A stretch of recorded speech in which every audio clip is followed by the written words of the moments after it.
Bayangkan, suatu pagi, kamu bangun, bukan dari tempat tidur, tapi jatuh dari langit.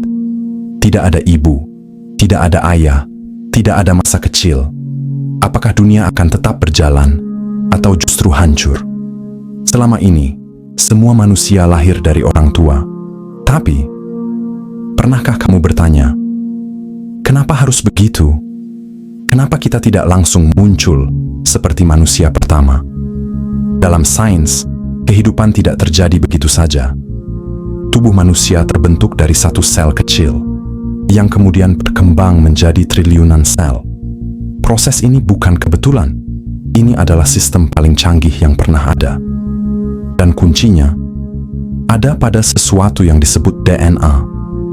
DNA dari dua orang tua bergabung menciptakan manusia yang unik.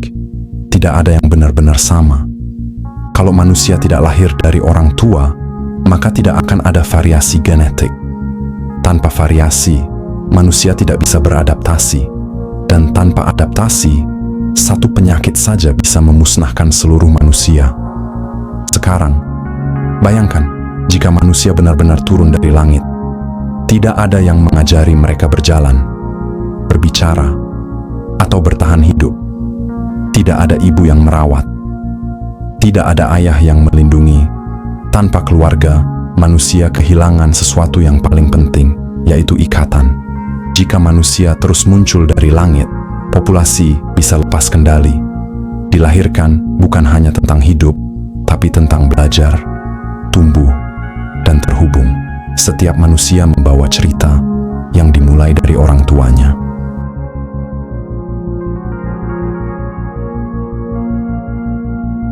Bagaimana jika kamu bisa mendengar pikiran orang lain, bukan lewat kata-kata, tapi langsung dari dalam otaknya?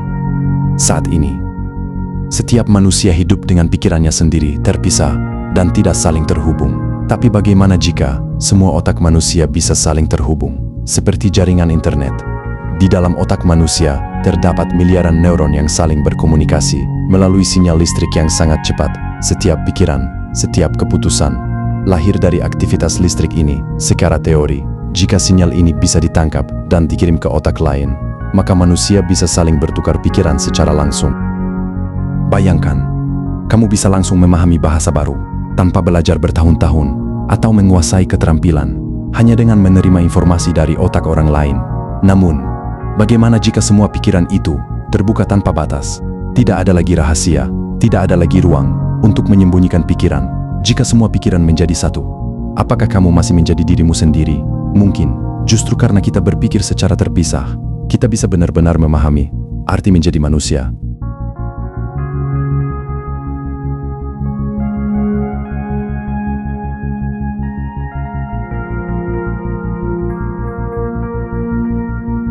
Pernahkah kamu bertanya, jika kamu tidak pernah dilahirkan, maka sebenarnya kamu ada di mana? Kita terbiasa berpikir bahwa setiap orang pasti ada, hidup, lalu mati.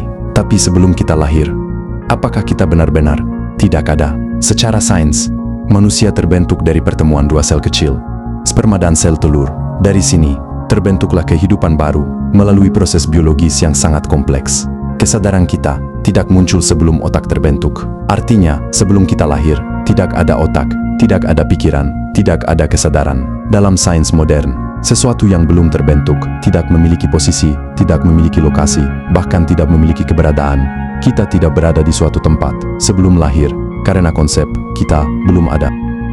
Kesadaran manusia hanya ada di dalam rentang waktu tertentu. Seperti garis waktu, kita hanya muncul saat titik awal kehidupan dimulai. Jika sebelum lahir kita tidak ada, dan setelah mati kita juga tidak sadar, maka apa sebenarnya arti ada itu sendiri? Secara ilmiah, kita tidak berada sebelum lahir, kita hanya menjadi ada ketika sistem biologis kita mulai bekerja. Dan mungkin, justru karena kita tidak selalu ada, setiap momen kehidupan menjadi sesuatu yang sangat berharga.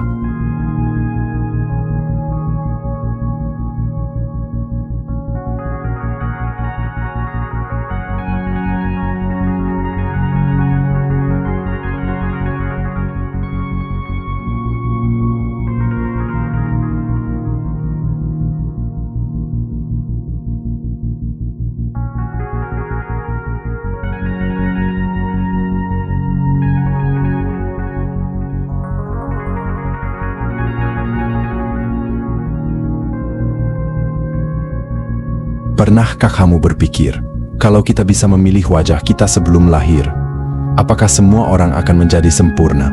Pada kenyataannya, kita tidak bisa memilih bentuk tubuh kita. Semua sudah mulai ditentukan sejak dua hal penting bertemu. DNA dari ayah dan ibu adalah setak biru kehidupan kita. DNA membawa ribuan instruksi tentang tinggi badan, bentuk wajah, warna mata, bahkan struktur tulang. Tapi, bukan berarti semuanya sudah terkunci. Lingkungan juga ikut berperan. Di dalam rahim, bayi dipengaruhi oleh nutrisi ibu, hormon, kesehatan, stres. Jika kita bisa memilih wajah, mungkin dunia akan terlihat seperti game karakter. Tapi ada satu hal penting, keberagaman manusia justru berasal dari kombinasi acak genetik. Bahkan kembar identik pun tidak 100% sama.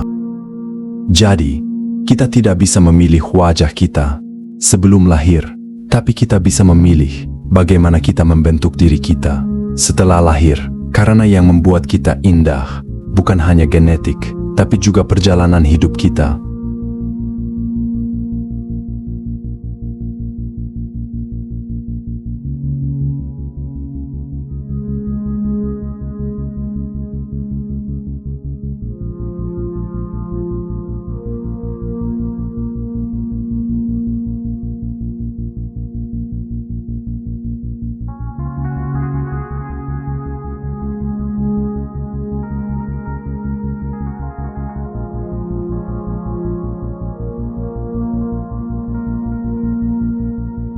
Bagaimana jika kamu bisa menghilang dari satu tempat dan muncul di tempat lain dalam sekejap?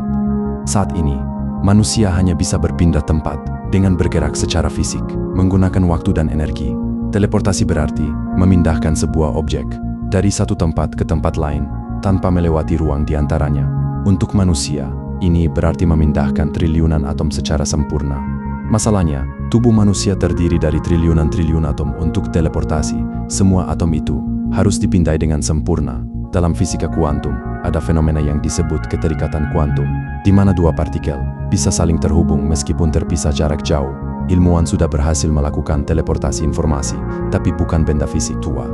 Yang dipindahkan hanya keadaan partikel, bukan tubuh manusia. Untuk manusia, tantangannya jauh lebih besar. Bagaimana memastikan setiap atom kembali tersusun dengan sempurna? Jika tubuhmu dihancurkan, lalu disusun ulang, apakah kamu masih orang yang sama? Atau itu hanya salinan dari dirimu? Saat ini, teleportasi manusia masih belum mungkin secara teknologi. Namun, teleportasi informasi di dunia kuantum benar-benar nyata dalam skala kecil. Kalau kamu suka video seperti ini, jangan lupa like, subscribe, dan bagikan. Dan tulis di komentar, apakah kamu mau kalau teleportasi manusia benar-benar ada di masa depan?